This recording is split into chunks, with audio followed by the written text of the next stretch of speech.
Hello, good afternoon. Thank you so much for being here. I'm Bella Naiman. I'm the co-founder of New York City Jewelry Week. This is day 2. We're really excited to have you all join us.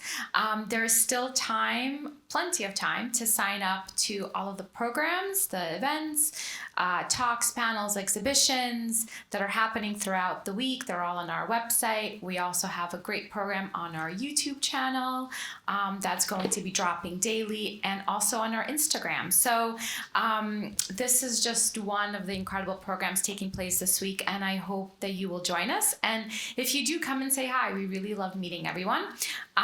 So I also want to thank the Museum of Arts and Design. They are our official museum partner this year. And then also, of course, to all of our sponsors. I will not name all of them, but they're up here on the screen behind you. So thank you to them, and thank you to the community, because without our sponsors and without the community, none of this would be possible. I'm incredibly excited to introduce this next panel. So I always kind of tease that, our Instagram has all of the cutting edge content. And so I said, okay, well, I need to have a panel that embodies that as well. And so Fashion and Jewelry, A Love Story, I think is one of the coolest programs we have happening this week. Some of the most exciting jewelry we've been seeing as of late has been coming down the runway, or as a result of supercharged collaborations between jewelry designers and fashion designers. And it makes sense, of course, that coming together of such creatives can really produce the perfect storm. I am so delighted to introduce you to the moderator, Rachel Glicksberg, and she will introduce the amazing panelists. But first, a few words about Rachel. Rachel Glicksberg is the Women's Fashion and New Initiatives Manager at TheRealReal. By the way, JB said you have to tell them how much you love TheRealReal. True story, obsessed with TheRealReal. And you know that it is the world's largest online marketplace for authenticated resale luxury goods. She's also responsible for the editorial merchandising vision and storytelling across the company's website, social channels, and retail stores around the country. As a longtime contributing journalist for Vogue Italia, she focuses on emerging markets in New York, and she has championed burgeoning talent throughout her career. She has also done this through her contributions to the Council of Fashion Designers of America, as well as 10 Corso Como. Rachel is a New Yorker who currently resides in Greenwich Village. And I also have to say that Rachel and I met the first year of Jewelry Week, and I said, okay, one day we're gonna work together. And so here it is 5 years later. So I'm really pleased to have you here, as I am so pleased to have all of our panelists who I adore and respect so much. So Rachel, I'm turning it over to you. And thank you all so much. Enjoy the talk. Amazing. Thank you, Bella, for the kind introduction, and thank you all for joining us today. We're here to talk about the intersection of fashion and jewelry, and what we're going to call fashion jewelry, for lack of a better term. Oftentimes when we think about jewelry, we think about large corporations like Cartier and Tiffany and Bulgari. And then within retail, we categorize jewelry by fine, demi-fine, and costume. But now we're seeing a rise and a creativity explosion. And some of these creatives are here with us within the indie and emerging designers, making their mark, creating both a name for themselves and creating space in an industry that is historically exclusive and not welcoming of the new. The designers and stylists we have here today are enormously talented and are forging a path, creating a new genre of jewelry that weaves both fashion and jewelry together, and has shaken the industry with their success, proving the demand for wearable art pieces that are unique, joyful, and whimsical, and showcase the designer's individual touch. And I don't know where Bella's back there. Thank you again to Bella and her New York City Jewelry Week team for all their hard work throughout the week and bringing us together today. And without further ado, I'd like to introduce our amazing panelists here today. Thank you guys so much for joining me and making this a lot of fun. I really appreciate it. So we'll start with David, who's right over there. Hi. And then after I introduce every panelist, I'll go through a few examples of their work above. So David was born and raised in Brazil and is the concept director for Oscar de la Renta, where he joined after designing for Louis Vuitton. Very impressive, David. At Oscar, he's worked alongside industry legends like Andre Leon Talley. And during his tenure, David worked his way up at Oscar, becoming the artistic director. In this role, David was given the opportunity to collaborate with emerging artists, including the renowned metalsmith Stacy Lee Weber. And outside of Oscar, David's also collaborated with a beloved brand, Collina Strada, which I am a personal fan of. So David, thank you again for joining us. Thanks. We'll quickly look through a few of David's pieces just to ground you guys in his aesthetic. So this is an amazing piece he created for Collina. And these are some of his pieces for Oscar. Another Collina piece. Some more Oscar. More Collina. Some amazing pieces here. Another Collina one that I love, and I think I was at this runway show, so it's really fun to be able to talk to you about this. Okay, so we'll go back to some of those examples, but okay, I have Presley here. Georgina is next. So Georgina Trevino is a contemporary artist and jeweler from Tijuana, Mexico, but she's now based in San Diego, California. Her work has been part of several national and international exhibitions, and this here museum has a piece of her artwork as a part of their permanent collection, which is super excited. I wonder if we can check it out after this. Georgina has collaborated with some major celebrities such as Beyonce, Lady Gaga, Bad Bunny, Bella Hadid, and Lizzo, to name a few. And she's also collaborated with some amazing larger brands like Nike and Fenty for custom collaborations. So we will definitely have to go back to the Beyonce and talk about some of that, because that's very exciting. Okay, so now we're going to go back. And actually, let's look at some of her pieces before we go on to Presley.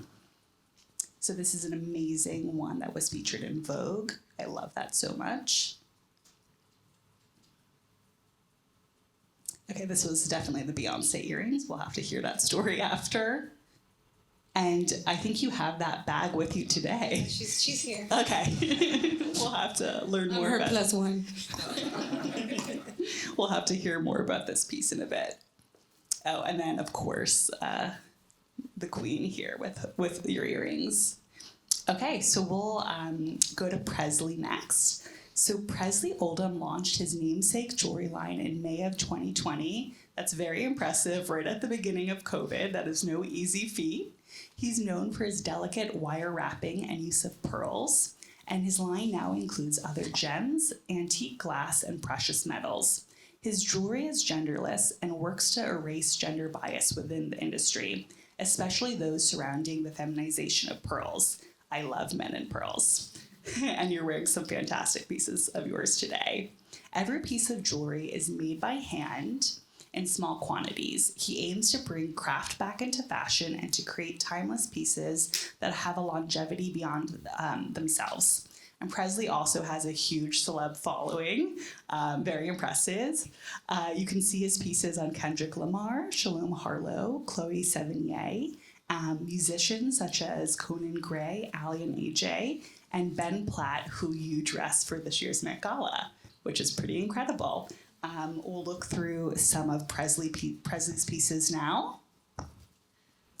I definitely want a little bit of everything here, Presley. This is beyond gorgeous. Okay, a great shot. And you're wearing a similar one today. I love that one. Oh, and then the Ben Platt for the Met Gala. Very, very cool. We'll have to hear some of the inside scoop with this in a bit. Oh, and then this one's a great one, which we'll learn more about in just a minute. Okay, Teshmeni. So these are three designers that we have here today, and I'm so excited that we have a well-rounded panel. Teshmeni will bring the editorial and the publication point of view for us, so we're very fortunate to be able to have a few points of view here. So you were born and raised in Brooklyn, and she is the senior fashion editor at Condé Nast, where she is responsible for the fashion direction for Allure, Glamour, and Teen Vogue. Throughout her career, she has worked for high-profile stylists like Alistair McKim, Carl Templer, and Giovanna Battaglia, to name a few. All very impressive mentors. She's also worked for publications from Vogue Japan to Cosmo, Net-a-Porter, and brands like Madewell.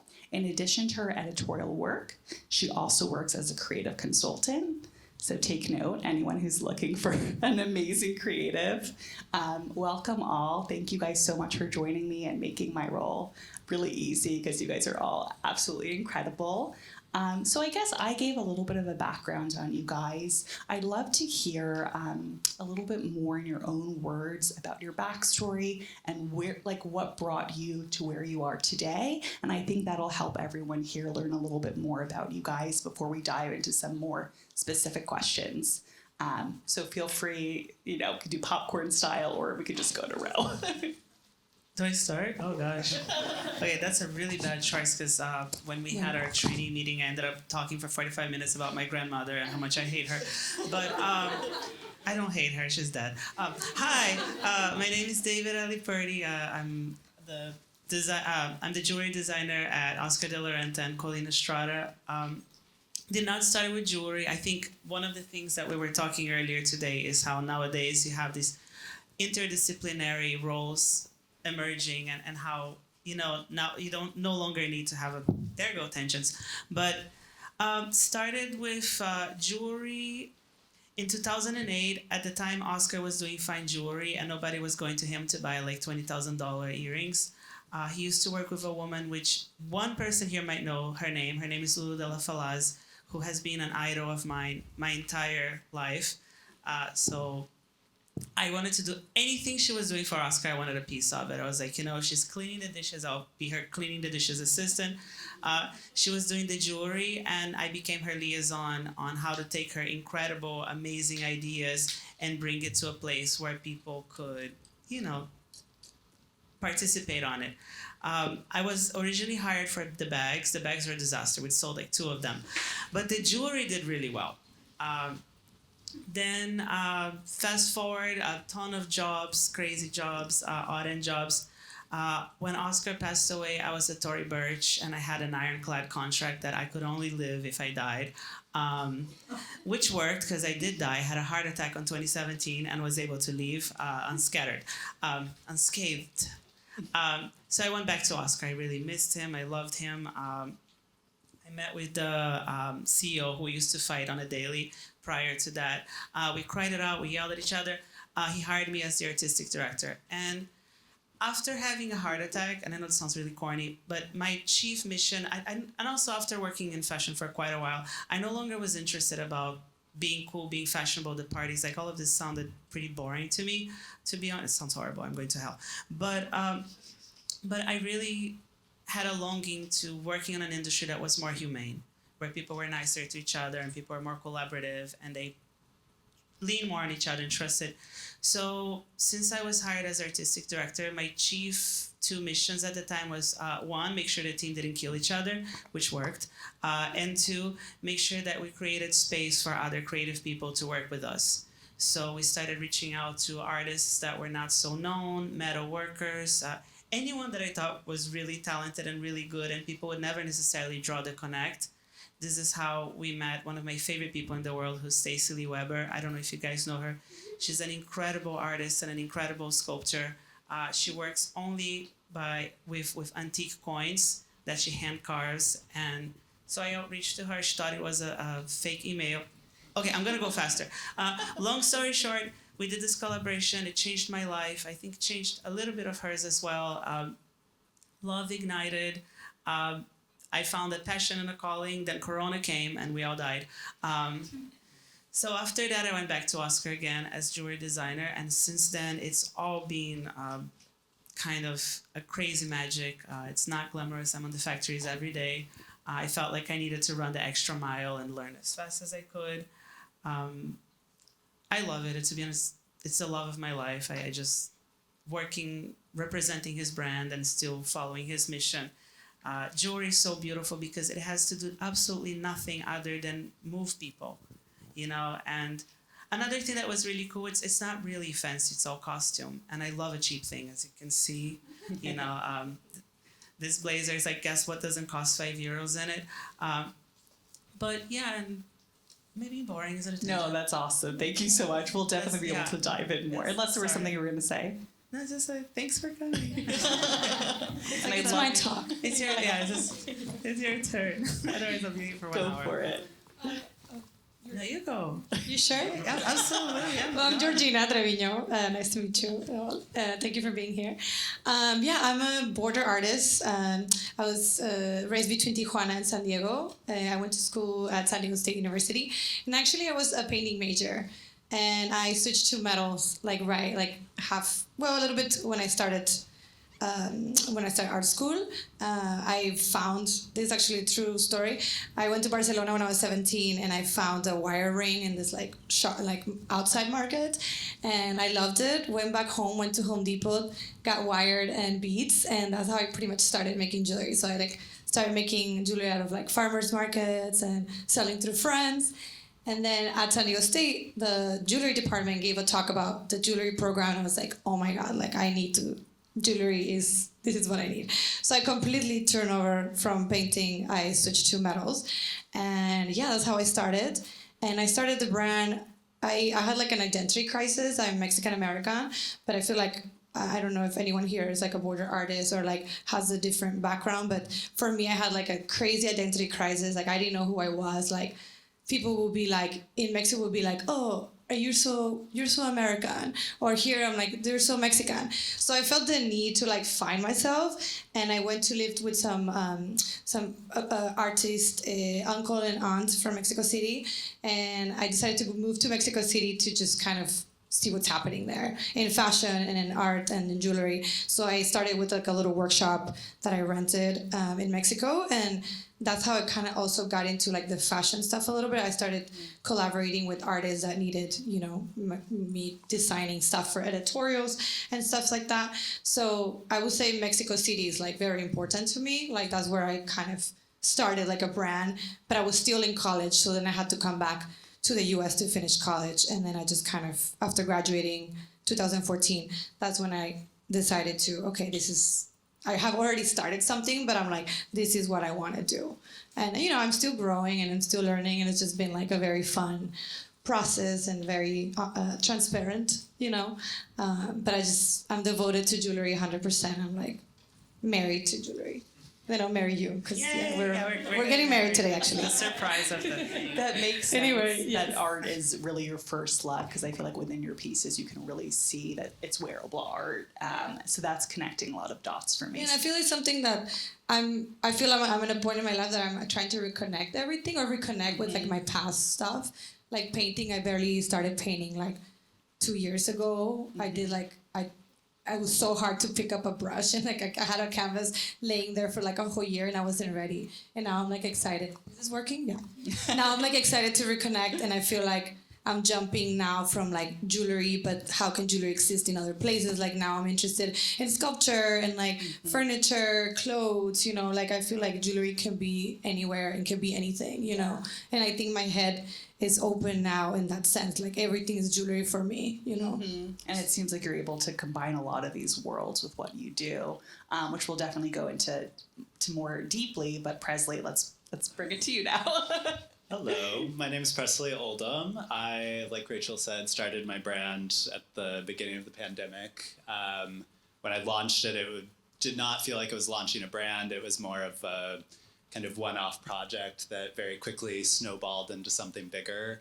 I had been working in film. I went to acting school in another life, and so that all shut down very quickly. But I grew up in a artist fashion family and have always made things my whole life. And once the pandemic started, I had a bit more time and was restless, so just started making things that I had already been making for friends for birthday presents and whatnot. And then, like I said, it kind of snowballed after a Vogue article came out, and I'm very lucky that I get to do this full time now. But for me, it all begins and ends with the handwork of it. I still make most pieces myself. I just, in the last few months, hired one or two people to kind of help. Congratulations. Thank you. But before that, I was still making every single piece myself. So it's, more about the craft for me. And I think I've crept into fashion, and I'm thankful to be included in it. But it's definitely growing up in a fashion family. It wasn't necessarily, I wasn't jumping in necessarily.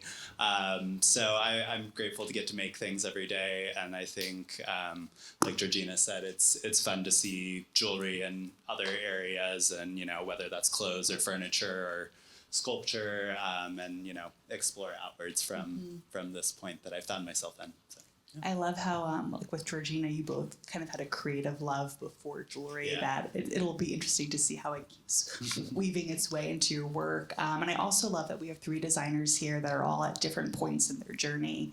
With Presley being the newer one to launch your brand, so that's really awesome. And it'll be cool to see your different perspective on things. So let's take it to you. And I also do have to say that I forgot to show some of your work. So before I give you the mic, let's look at a few of your editorial pieces. Let's keep scrolling. And one thing when we were doing a little rehearsal earlier, it was totally random, but we realized that Georgina has a ring in one of these pictures, which is too perfect. So these are incredible editorial examples from Teen Vogue. Oh, beautiful Hailey Bieber. Beautiful cover. That's my ring. Oh, it's the green ring, right? Yeah. I love that. And you said you didn't even realize that was. Oh, yeah. So perfect. That's an amazing one. These are all beautiful. Another Hailey Bieber. And then, of course, the new issue of Jennifer Aniston looking incredible. Okay, so I'm going to give the mic to you now to be able to talk a little bit in your own words. Hi, everyone. My name is Chismeni. I hate talking about myself and following you 3. I'll try to make this as interesting as possible. But I'm a senior fashion editor at Teen Vogue, Allure, and Glamour. All digital platforms, Allure more recently.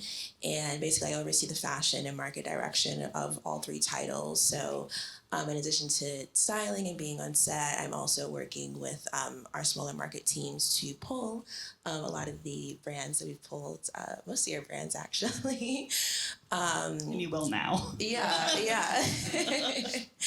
But yeah, I've been working in fashion for almost 12 years now. I started off, as like an intern. Our paths crossed when I was assisting at Lucky many years ago. I was a fashion assistant at Lucky in my first shoot. She was the stylist assistant. So it's a lot of worlds colliding, which is really fun. Yeah. So, I interned for magazines for a while, and then I got, my big break when I was interning at Vanity Fair, and I worked on a Lady Gaga shoot that Annie Leibovitz shot. And at the time, Nicola Formichetti was her stylist, and I got to meet with his team, and they were like, oh, why don't you come intern for us? And I had just about had it with interning because I was working for free for 2-3 years. That was before it was illegal. What they don't know. Yeah. Someone owes me some back pay. But and I was like, okay, fine, this is it. So I went and interned at his studio for a little bit. And then a friend of mine was a agent at Shooters, which is a creative agency that reps multiple creative talents like stylists and makeup artists and photographers, if you're not familiar. And Alistair McKim was a stylist on their roster at the time. And my friend was like, hey, Alistair's looking for an intern. And I was just like, girl, I told you I can't work for free anymore. But I loved Alistair's work so much that I was like, fine, I'll make this my absolute last time. And Alistair's such a sweetheart, and he gave me my first paid job as his second assistant. So I was with him for a while, and then went on to work for Carl Templer and Giovanna Battaglia, and then I was like, actually, I want to kind of go back into editorial and be in-house or on staff at a magazine and be an editor. So then I went to Cosmo, where I was the associate fashion editor for a while, and then just moved around, and yeah, here I am. And you've been back at Teen Vogue for about a year now, did you say? Yeah, over a year now. So yeah. That's amazing. Thank you guys, and welcome again. Thank you guys so much for joining. So we had a pre-call panel last week, and it's so interesting. I feel like we have so many different talents, and you guys are all such different designers with different aesthetics, and the pieces look very different from each other. But a common thread I noticed, which really stuck out to me, was that there was a penchant for the handmade, the upcycled, and thoughtfully designed. I know you guys just gave a little bit of your background, but can you explain a little in more detail your design aesthetic and process, and maybe a little bit about this upcycling that really seems to be such a core thread within all of your work? And then Tishmani, as that's not really a question for you, I guess a slightly different one is like, what's your styling point of view? What do you look for when you're selecting and pulling brands to shoot? Maybe I'll just start first. Yeah, go for it. So, I mean, I think I wouldn't say I have a specific style of point of view. I mean, my personal style is very minimal, but what gravitated me towards styling was the art of storytelling. So, you know, when I first started out, I loved the idea of like working with brands and like learning emerging designers and providing a platform for, you know, to showcase like emerging designers, you know, whether be it fashion, accessories, or jewelry.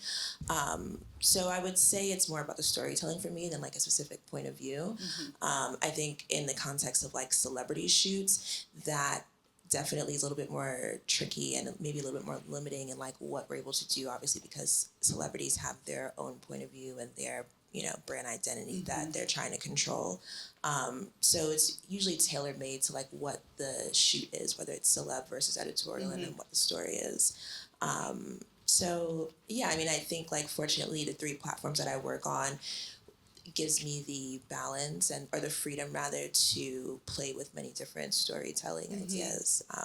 And fortunately I work with a creative team that also supports that as well. So, you know, I really love the idea of like being sometimes over the top, very opulent, or very like pared back and minimal. So it just depends. And on the call, you also mentioned that now that these publications are digital, it provides you more freedom to pull from and maybe not being as tied to advertisers. Yeah, which is really important for me because, you know, I think like as I've gotten older and have like aged in this industry, it's definitely important, like similar to what David was saying about just like what is the purpose of what I'm doing. And for me, my focus has been making sure I'm using my my reach and platform and, you know, responsibility to offer some sort of, you know, like reciprocity to these brands, and mainly like emerging designers, and open doors for them and like give them a platform to showcase their designs, especially like if they're loaning. So, you know, like we don't pay for that. It's all of just like good faith and merit, and the fact that like, you know,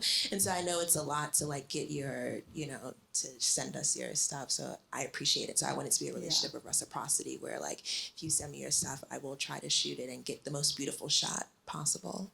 That's awesome. Thank you for telling us more about that. So I'll put that question back to you guys about the upcycling and. Yeah. Well, I was like, I do. So I have my brand, but I feel like I'm not the typical brand that has like collections per se. I feel like because I'm in the back of my bench and I'm doing all the work, I'm just very like, I just like to have fun. Like for me, it's just having fun. If I feel good about it, momentum, like I just do it. And I'm very genuine with that. Like I don't really care about what people are gonna think or say. I just see something that I think has potential to make and I just make it. So I feel like I'm like this kid trapped in a studio, and like sometimes I don't even know what I'm doing. Most of the time I don't know what I'm doing, which is funny because it's just so, you know, spontaneous. And I like now that I could even, not trick, but like sometimes I think of something and I'm like, I'll just make it in 15 minutes. And then it's this great piece that an artist is wearing the next week at an editorial, you know, and I'll be like, oh, it was just a keychain or like a straw, like, you know, like I like that idea of like pushing other materials other than like precious materials. And I think it's something that I feel it's seen in fashion. Also, pandemic-wise, like I feel a lot of brands came out and like a lot of people experimenting with different materials, and we see that on like online, like in Instagram, etc. But yeah, I just like, you know, using other materials and kind of like being satirical about the materials that I'm using.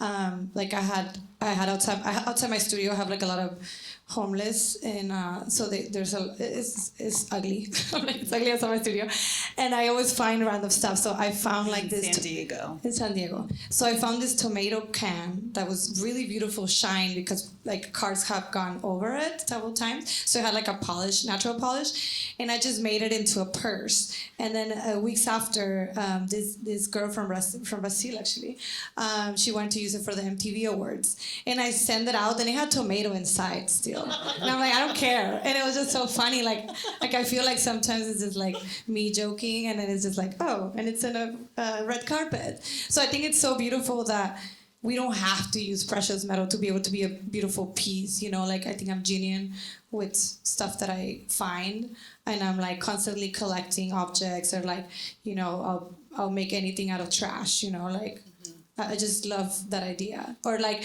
maybe that it doesn't have to exist that long. Maybe it's just that you take it to this party and then at the end it dissolves or something. I don't know. I just like that idea, and it's like this beautiful thing, you know. And hey, Like this purse, like it was like a $5 I was gonna Louis say this is a Vuitton great fake, story. and then like I was in Paris. I was like, oh, I'm gonna do some keychains, and then I took it to Paris Fashion Week, and everybody was freaking out, and it was like $20 that I cost. You know, it was just like. And yeah, so I just like to have fun. Yeah, I love that. Yeah. We'll have to talk more about that, but like the use of not necessarily precious items, and you know, one person's trash, another person's I treasure. think that's something that's happening also, like in, you know, we see it in like you know, like big red carpets. Like I feel there's a necessity, or not a necessity, but I feel artists are more, they don't want to use the diamond stuff much anymore. Like they're the more funner and the more personal. Like if it only exists one, I think celebrities want to use that. Like they want to feel special. Yeah. You know. Absolutely. And I guess, David, a slightly different question for you, but about the aesthetic. How do you feel that your aesthetic when designing differs when designing for Oscar as opposed to working with Hillary at Collina Strada? Well, you know, it's interesting working for other designers that are not you, because at first when you're young, you want to have your mark, right? And that doesn't always work. I think the trick is think of ghostwriting. You know, how are you able to tell someone else's story without losing your voice and without losing a thread of your narrative? Mm-hmm. You know, it's something that makes me really happy, because a lot of people ask me like, oh, it must be so hard for you to leave like the most classic American couture brand and then go work to the craziest person in New York. And honestly, it's not. It's kind of the same thing. I like to think that, and there go on a tangent. But one thing that I notice a lot is everything that we've been through collectively, you know, as a society, changed our optics and how we perceive things. So I would say that if before, you know, people were looking to dress and look hot and have this kind of an image that projects very Instagram, right? Like how do I want to be perceived in the world? I think the question that I notice a lot of people asking themselves now is, how does this emotionally connect to my narrative? And I feel like that also inflects a lot in the perception of materials, you know, because out of a sudden it's less about, you know, I'm fantastic because I have a $20,000 emerald, but I'm fantastic because I'm wearing something that means something to me. Mm-hmm. And that's the beauty, I think, you know, of what we do, is the subjective value of it. So it's different approaches, right? At Oscar, there's a lady, she exists, and if she doesn't get her flower brooch, she's gonna go to my house and kill me, you know. But at Collina, it's completely different, you know. She's somebody that's very, if somebody done it, she doesn't want to do it. It starts there. So, you know, and the second thing is she's very serious about being a brand that's sustainable. You know, you see a lot of people saying, no, I'm sustainable. You know, like, well, a sandwich is sustainable. What is sustainable to you?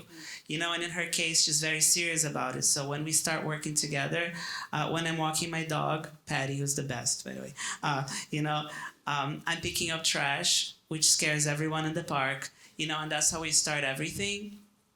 And again, you know, a bag for pink trash, a bag for trash that shines, some trash I can use it because I can, you know, toothbrush the stench away. But anyways, and it's kind of this weird composite of things.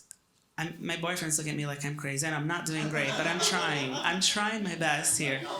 I know. I'm trying. I know he's my co-trash. Yes. Thanks for not leaving me. I really appreciate it. Thank you so much. Sorry for putting you on the spot. Surprise. But no, I'd say that it's a different thing. I think for both, but in the end, it's kind of the same because. That's the whole thing. You can change your haircut, you can change your style. You still you. You have to carry that shit for the rest of your life, And that applies to fashion in a way, I think. And that's what I think it's interesting about this beautiful panel, But it's, people that manage to stay authentic to themselves and not lose themselves. And especially you, Jasmine, it's beautiful to see your work because you can still see a thread of your voice and your vision throughout of it, and it's not like in an ego way that's like just many for Solange, but so talk too much. No, that was great. I feel like there's some things I want to come back to in a bit, but Presley, I guess that's too about upcycling and where you're sourcing some of your pieces. Yeah, I mean, I think I have always been the kid who picked up trash as well and made things out of it, whether it was rocks or whatever. And I think when I started, I was sourcing most of my things from flea markets where I was buying old necklaces and remaking them into these pieces. So there was 1, 2, 3 of each piece instead of, now my quantities are 15 to 30 maybe. So it's a bit more. But I still incorporate that and working with antique glass now where I'm buying old Italian Millefiori glass from the 50s that I'm incorporating into these pieces. And I think it's a similar kind of, what's in front of you, the resources that you're finding. And I think with both of your work as well, there's a sense of play that is running through all of this is kind of the underlying factor, I think, that, fashion for so long was so serious and you present your collection here and you do it then, and then you do your lookbook and all of this. And I think, just being able to put out pieces of jewelry after you've worked on it for a day and then, post it on Instagram or have it on the red carpet, there's a sort of accessibility and, playful joyfulness that I'm happy is in fashion and jewelry now because I don't think it was necessarily always there, and I'm happy to tap into that a little bit. And then, with the sustainability thing, I think, it's kind of just the baseline now. And if you're not thoughtfully engaging with the world in that way, then, maybe think about that a little bit more. But so it's just, looking out and with that lens and, trying to find how you can engage with your world. And I was living in Santa Fe, New Mexico for most of the pandemic, and that, that's where I was getting a lot of my resources, and that's where most of my suppliers still are, and, getting to work with indigenous metalsmiths, and that's where most of my wire comes from, and just engaging with your environment and, observing in that way. And then, some of the pearls from the first collection were pearls that my uncle used in his fashion show 30 years ago that, I used the gown that those pearls are on for my last winter collection, the shoot that I did for it. So it's, a whole circularity in it and just engaging with the materials in a more thoughtful way. And that's great. We'll definitely come back to your family because you have such a fun fashion story there. But one thing that you just said about, you use a lot of different materials, but pearls definitely seem to be the dominant item. I love that you're saying kind of bringing fun back into it. And when I think of pearl historically, I think of it as more of like a serious thing, women and their pearls. And you talk about really being conscientious about genderless and working to erase that gender bias within the industry. Can you talk to us a little bit more about the feminization of pearls and kind of what that theory is and what your point of view is around that? Yeah, I mean, I feel like it's something I've had to talk about because it's always brought into the conversation. But when Sorry. No, I'm happy to talk about it. But it, when I launched, it was the pandemic, so I shot everything on myself. Mm-hmm. And then that was all of the material I had. And then every headline was men and pearls, boys and pearls. Yeah. And I had not thought one bit about it. I was just making jewelry for people because, we all have necks and bodies and it's all the same to me. But I think it's been fun to kind of unpack that box as I've moved through my work. And, you know, we do have such a feminine connotation with pearls, and I'm from Texas, and growing up, you know, is the women with the big bouffants and the pearl necklaces going to church on Sunday. And, you know, it's fun to see Ben Platt at the Met Gala in pieces, and, you know, just, I think it's a very easy thing, actually, of just, you know, wear the necklace. If you like it, and just wear it. And it's fun with this accessibility that we're talking about with jewelry to see, you know, it's nice that the door has been opened, I guess, for everyone, where, you know, teenagers are wearing Vivienne Westwood pearls and everything. I feel like you go on the subway here and you see little 15-year-old boys in pearls now, which is so funny. Totally. But it's a fun progression of that. I love that you're helping to change that narrative.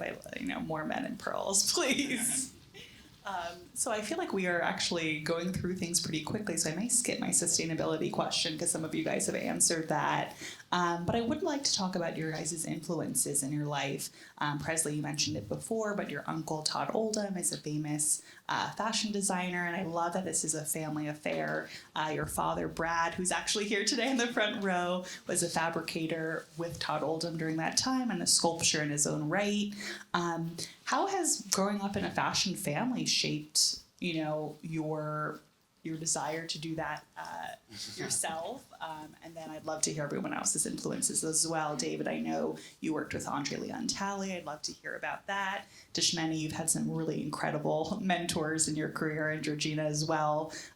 So a little bit about what inspires you guys. But Presley, I guess I'll start with you because I started that. Sure. I grew up very much in fashion. My uncle was designing and showing on the runways in the 90s when I was born, so I quite literally grew up on that runway.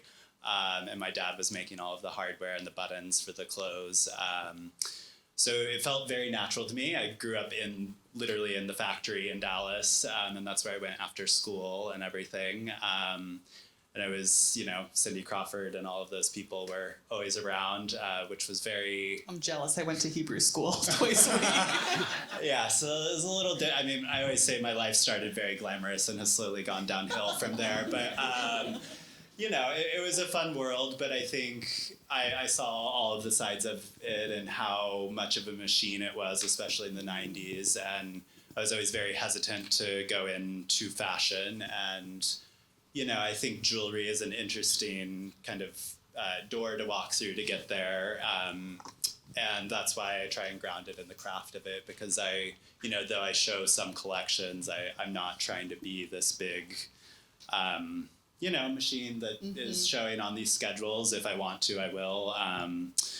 But in terms of my family, I'm very lucky to have grown up in a very artistic family, and I've just tried to absorb all of that and sift out what I can. And there's constant inspiration. And my grandma's the one who kind of taught me to make jewelry. She used to make all of these beaded flowers that are very intricate. And so it started with grandma, actually. Started with grandma, very much so. I used to make necklaces for her dogs. But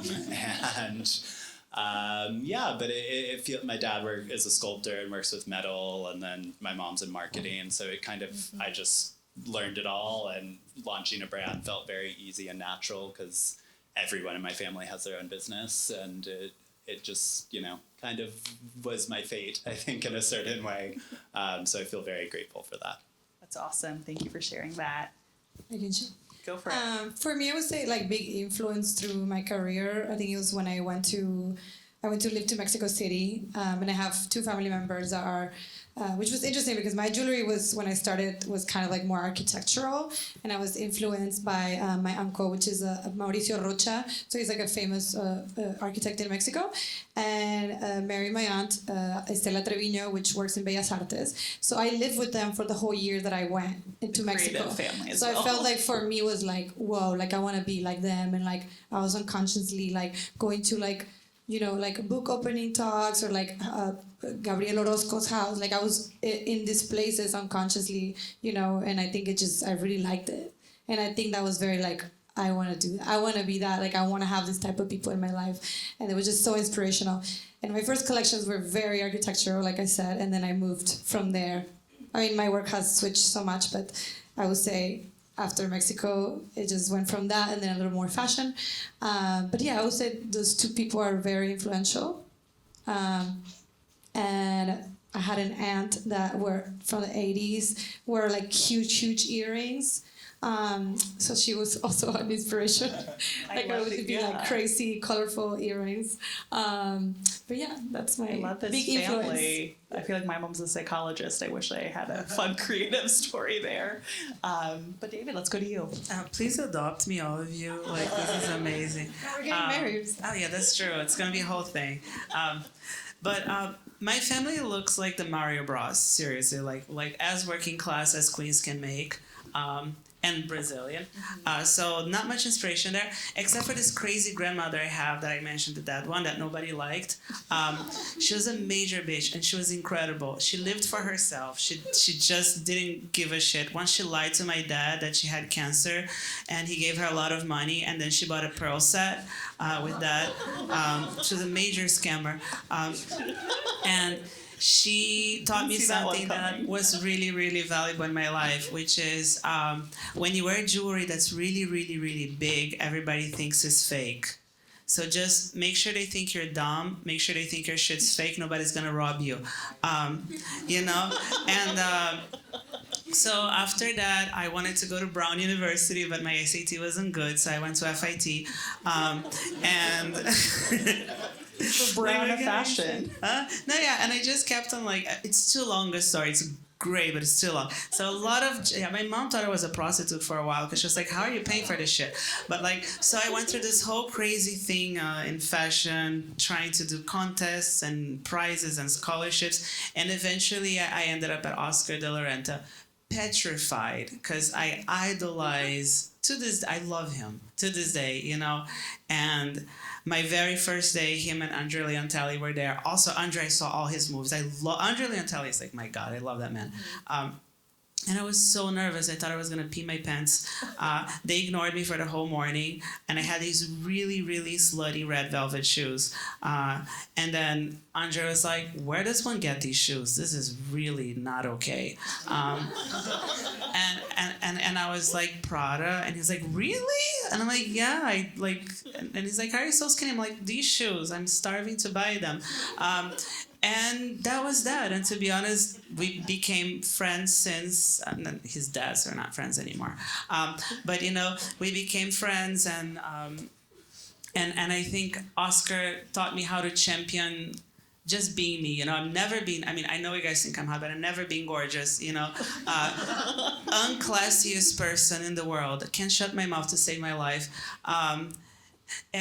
But David, I have to say, when I was doing some research, you left out a really exciting part about that story, that Andre then went on to call Miss Prada on her direct line to order the shoes. Yeah. Yes. No, you left that, like, the best part out. No. That, I mean, there were some glam parts, but you know, I like the bad ones more. But no, I mean, it was the whole, like, and I promise I'll stop talking. But like, the thing is, I never really cared for gorgeous people. I think they're so boring. And if you ever go to a dinner with a really good-looking celebrity, it's 20 minutes till you want to kill yourself. You know? But I always like the weirdos. I really like a misfit. You know? And one thing that I learned with Oscar is really rich people, like really glam people, they live for themselves. They don't give a shit. They just don't care. You know? And that's a freedom that I think everybody aspires to, regardless of their station in life or how they're going, you know. So that always has been my turn on. I like people that do what they want, buy a perfume that smells like raccoons, you know, but it works for them, you know, and they feel good when they spray it. It's just, yeah, I'd say that's my inspiration for life. Thank you, I appreciate it. And then Tashmeni, I know I had mentioned that you had some amazing mentors, but you also credit your family for being an influence. Yeah, I mean, I don't really come from a creative family, but they were definitely super encouraging, which I really appreciate. My mom was always putting me in like visual arts classes that I hated, like on the weekends. I always did like ceramics and like painting at Henry Street Settlement and SVA and music classes. And then, my grandmother, she was which I found out later in life, a seamstress on Fashion Avenue. So she worked for like Ralph Lauren and DK or Donna Karan and just so many just showrooms on the Ave. And so when I started getting into fashion, my mom told me that. It was I think you get your fashion sense from your grandmother. And she passed when I was really young, so we didn't have a close relationship, so that was just something that always held with me. And then my mom would always, I have early memories of us watching, forgot the program, but it was they would always show the fashion shows during New York Fashion Week. It was on some Canadian channel. So it didn't skip a generation. Yeah, okay. I guess not. It did in my family. Yeah. But yeah, my family's definitely encouraging when I told them that, I wanted to work in fashion, and they never pushed me to be like, well, how are you going to make money? And what are you going to do about school and stuff? So I'm grateful for that. They just I was just whatever, if it works out, it works out. But then in addition to my family, I think just the people around me, culture. I grew up in Bed-Stuy, and I just feel growing up in Black and brown communities, you just those communities are the trendsetters for a lot of the trends that we see today. And so I remember seeing amazing women walking around my neighborhood and decked out and head to toe Tommy or FUBU and gold jewelry and the glam to match, and they were just queens of Bed-Stuy. And I always used to be I want to look like that when I grow up, or watching MTV and BET and seeing the video girls, just they were the most beautiful women to me, and wanting to dress like that. And so I definitely pulled a lot of inspiration from that, growing up. And then also just when I started interning and assisting the people that I was working with, I remember being at Nicola's studio, and he had a team of amazing assistants, and they were all these cool downtown kids, and I had just come from Vanity Fair, where it's quite the opposite of that. And so it was a reminder to how important the culture is, and how important your own culture is to the work that you do. So that was just a great environment to be around. And then when I went to Alistair after, he has, a similar motto that's woven into his work, and how he creates stories and looks. And it's just incredible how his mind works. And just he definitely, I guess, set the foundation for just a lot of the work that I like to do now. That's awesome. Thank you for sharing that. So we have been speeding through time, so I'm skipping through quite a few questions. I want to leave room for some Q&A, but I will ask one last question. You guys have spoken about the important people in your world who've been an influence for you. So lastly, if there's any students or designers or stylists and artists in the room, are there any pearls of wisdom that you can bestow to help anyone on their journey? I would just say, I said earlier, just have fun, and work makes work. I think everything you do, just make anything, even if it's a failure, I think it just takes you to something else, and just let the process guide you. I feel 70% of the time, I don't know what I'm doing, or in my studio, and I feel the moment that I'm in my bench creating, it just guides me. So I would say one of the things to say would be that, and to be approachable. I think your energy. We were talking about that earlier, about how if you have this good energy, people are gonna want to work with you, and even if your work is not that great, you're just attracted. People want to work with you, and I would say it's totally true. I think it's important for you to be approachable and just put yourself in these spaces, that you never know. So yes, that's a great point. Thank you. Mine is really corny. Just be kind to yourself. As kind as you can be, and perfect is boring, and it takes time, and hustle as much as you can, and be nice to people, because nothing fun happens in an ivory tower. You gotta do your part, you gotta hustle. But as you're going through your process, and as you're having your meltdowns, and they will come, just be kind to yourself. And because somebody used to say something to me, never say shit about yourself to yourself, because the whole rest of the world will do that for you. So build yourself up, be your best, be your favorite fan, be your best friend, and always champion yourself, because it starts with you. That's a great one. I have to remind myself that one as well. Presley, how about you? It's nice to have those reminders. But I think, yeah, in a similar way, just say yes to every opportunity and show up and be a kind person and, look outwards, always observe and, sit down and do the work as well. I think it's, for me, I don't always sketch things. I just start making them. And to me, that's a much more intuitive process. And I think it, like you were saying, just let that guide you and, follow the threads and just keep pulling at it. And, I think if you trust yourself, you'll end up in the right place and the right room and with the right people around you. So, yeah, trust yourself. Mine's a little bit opposite from Presley and David, but I think also don't be afraid to say no, because I think in this industry I've also been, have experienced that, there's a lot of people who will take advantage of you, especially like when you're coming up or trying to come up, because people, kind of smell, I guess, the desperation or the passion that comes off as desperation and like, oh, they'll do anything for me or, I can get whatever I need from them. So I would say don't be afraid to say no and really demand, the respect and what you need. And I do think that, there is a power in saying no. Like, don't feel like extend yourself grace. And, someone's like, well, don't be afraid to miss out on opportunity. I think saying no is opening up room for something else, something better to come that you couldn't even dream of.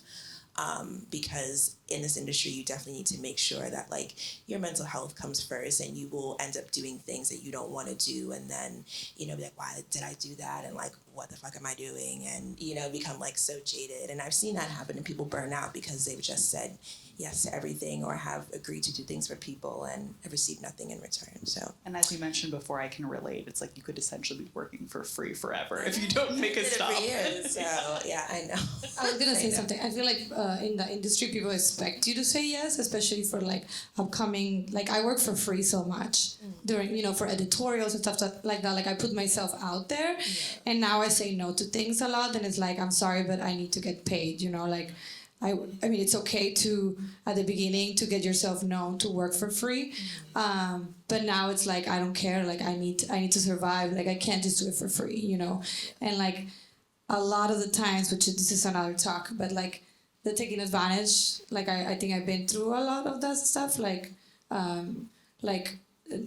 Several stylists I had problems with, or they'll promise something and they're giving it for free and then they don't even have a mention, or like little things like that. Your stuff. Like we need to get something in return, and I feel like that's another conversation which I'm ready to talk about.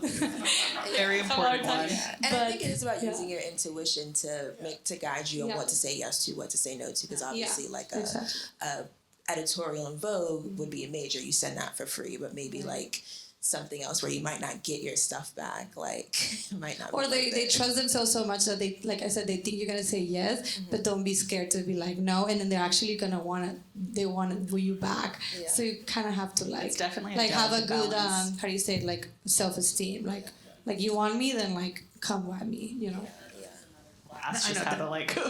That's the one I'm taking away because I'm like so dumb. I'm like, yeah, sure. What happened? I mean, we have brands like sometimes brands will be like, even for my titles, and they do this across the board. It's just like we will let you pull before a rental fee, which is also fine, and we understand that. Or put a deposit down. Like if we don't get the stuff back, then you're charged. So, we get it. Well, thank you guys. I feel like we could use like another hour for this, but I do want to give a few minutes for questions if anyone has. And then before we end for the day, we do have to hear that Beyonce story. We'll save that for last. Hi, I'm boisterous. I don't think. Okay, well, thank you, sir. I did not see him. Hi, everybody. Cute earrings. Thank you, my love. I'm a good buddy of this woman up here. But I would like to say first off that I am a upcycled jewelry designer. So everything that you all have said today has been very reassuring and very affirming. So thank you. I think also you and I have very similar stories life-wise. So I think we need to talk after this. But I have a question in regards to upcycling. So one of the things that I've noticed coming across working with people and brands and doing editorials is I get concerned about the quality sometimes of my pieces. I do upcycled family heirlooms. Mm-hmm. So things come to me kind of broken already, and I give them new life. But I get fearful when people purchase things, and I'm like, good grief, what if this falls apart, you know? Mm-hmm. So I would like to know you guys' ideas. I know welding is something that I'm very much trying to get into, but what are your thoughts in regards to, you know, the integrity of things? Because you said sometimes things fall apart, and it's just the fun of it in that day, but just making sure that your brand is not tarnished in regards to, like, you know, quality of. That's a really great question. I'm gonna say, I think it's important for you to address it before when the person is buying it. So maybe if it's something like that that's in 2 days to disappear. Like I made a collection of CDs, earrings. Of course, CDs break, and it was a more of a nostalgic feeling.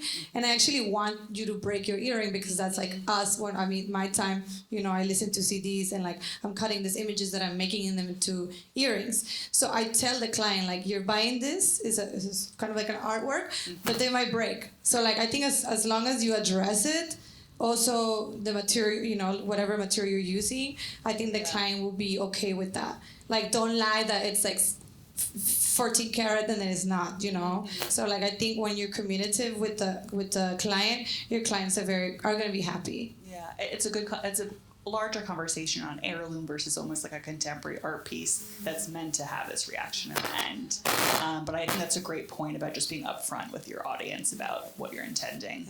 A big oak tag that says sorry, you know, honestly. Because the thing is, you got to know the medium you're working with. Like, I recycle a lot of metal. Yes, your ear will turn green. It's recycled. It's going to happen. You know, buy some blank nail polish. But it's the whole thing. As long as you're upfront to what it is, people appreciate it, you know, and if they don't, they pay for it. Haha, I'm kidding. Or having a good customer service. Like, I feel like I always tell my clients, I hate gold plating, like in specific pieces. So I'm always like, hey, like you come to, if it tarnished, just come to me. I have a free gold plating, you know. So it's like I always tell them because I know that that's gonna happen, and I don't want to lie. Like I'm behind every piece, so I know what's gonna happen. So it's like I want you to be happy, and for me, customer service is like number one. Yeah. My clients are my friends, you know. So yes. Yeah, and I think in line with what's been said, it's just being authentic about what your brand represents. And with mine, it is all handmade, and you know, sometimes it does break just because, you know, you've hit a point of the wire where it's been bent before, and then it'll snap, or like one of these will fall off, and you know, you can't control that, but being authentic about it and then, you know, repairing it if possible. But yeah, that's great. Thank you, guys. I think we have time for another one or two. If anyone else has any questions. Oh, beautiful woman in the front, my friend. Hi. I would love to hear about your experience of going from someone who's making pieces, you know, for yourself, the passion, the fun, to a situation where Bad Bunny is wearing your piece, or Beyonce, or a celebrity, where it's not just you in your studio working alone, and it's also not your kind of core client base that you're talking about, where you would replay something for them, but that celebrity feature, like, is that you hustling, or do you hire a marketing team? Like, what is that experience like for you? Well, for me, it's me. It's me in my studio, my mom sometimes. Love that. Yeah, I feel like people think that I have like a whole team, and like I am crazy. Like I just came from Mexico City yesterday. Like it was, so I'm very intense and very passionate about my work, and like I make it all, you know. Like sometimes, I mean, you know, the styling world. Like sometimes it's like, oh, we need this for a shoot in 2 days, and I'm very devoted that I'm like, yeah, I got you. Like I'll go to my studio at night and finish the piece. So yeah, I'm behind at all. Do you do most of the pitching, or do they come to you, or is it a balance? So it depends. I feel like I already have client stylists that already know my work, so they trust me, and I feel like that's the goal. Like it's something that I actually want to be growing more. They'll give me like a mood board, and they trust the work, and they'll be like, "We trust you, 100%. Like here's the budget, here's the idea, and then I'll just create something." Also, it's like really quick. It has to be like done in 2 days, 3 days sometimes. Like the Bad Bunny thing, I had 3 days to make it. So I made like 2 hats, and they kind of told me like, we want something hat related, and they sent me the list of the songs, so I kind of got inspired by the songs. Mm-hmm. So like it's kind of cool because it's almost like going back to school. So it's like it's almost like giving me a project, and then I have to figure out what to make, and I feel like it challenges me as an artist to like just explore other mediums or other materials, and I'll be like, I don't know how to do it, but I'll make it. So I feel like that's how my life is right now. Like I'll just make, you know. And I feel like it is a good time now to talk about the Beyonce earrings. Yeah. Well, actually, need to Beyonce, I had worked with the stylist before, but I think it was for the Lion King video, and nothing came out. So then they reached, because you never know, you know. I mean, you know, too, like the stylist pulls so much jewelry, but at the end of the day, like only maybe one photo is gonna come out with like 1,000 jewelry pieces that they had on the set. So you're just always like crossing your fingers that it's gonna be published or that they're gonna use it. For Beyonce, what made me like, oh, it is gonna come out was because they paid for the pieces. So they basically told me they commissioned the pieces. They wanted 3 earrings inspired by different songs. I didn't know the song. No one knew the songs yet, so they sent before the album came out. So they sent me the songs. I was like, oh my gosh, I have to tell my friend, you know. So it was like secret, you know. I had to sign NDA and stuff. So then they just told me we want kind of hoops and a necklace. In this case, they told me kind of what they wanted, but I put my flair into it, and they were happy. I wish I did more actually. So I made 3 earrings that haven't come out. That was just from the teaser. I don't think the video has come out, but I made 3 bamboo hoops with text from songs, and then I made a whole that I never posted before. It's a whole bamboo hoop necklace. So you're getting the sneak peek. So yeah, that's how. Yeah, and it's just been fun. I feel like it's been like from stylist to stylist knowing my work, and then I feel pandemic had a lot to do with it. Like how I started more doing custom work was because a lot of showrooms were closed. So the word spread like I was making jewelry really quickly in my studio. So like they would just come to me and be like, "Oh, are you the one? You know, can we have this made?" Or like. And I feel like I love working under pressure. Like it's like my drug. I'm like, yes, give me a day to make. I did Khloe Kardashian. She just launched like a vitamin brand. So they were like, hey, can you make this necklace in 2 days? Like a day actually I had today. And they were like, we just want like a resin necklace made out of like the vitamins. And I was like, oh yeah, no problem. So I made the necklace, sent it out the next day, and the next day she was wearing it, you know? So it's really exciting. Like sometimes it's like me under pressure, and then like I live in San Diego, so I'm like, I live in 2 worlds. I feel like I'm like so bicultural. I can go to Mexico to drop stuff off to ship to Mexico, and it'll be there the next day at 3 p.m. Or I can just drive to LA and drop things off. So I feel like the fact that I'm in between 2 worlds, or very close to LA per se, has helped me also with all that celebrity like custom work, because I'm like so there, you know. I mean, we have amazing shipping, but the fact that I'm there works, you know. Yeah. Anyway, yeah, I hope that answered the question. Thank you so much. I feel like unfortunately we were out of time, but thank you guys so much. This was I really enjoyed learning more from you guys, and thank you all for coming today. This was really, really exciting, and we'll be outside to mingle if anyone else has any other questions. Thank you guys again. This was great. Thank you. Thanks for coming. Gracias por venir. I'd like to sing a song.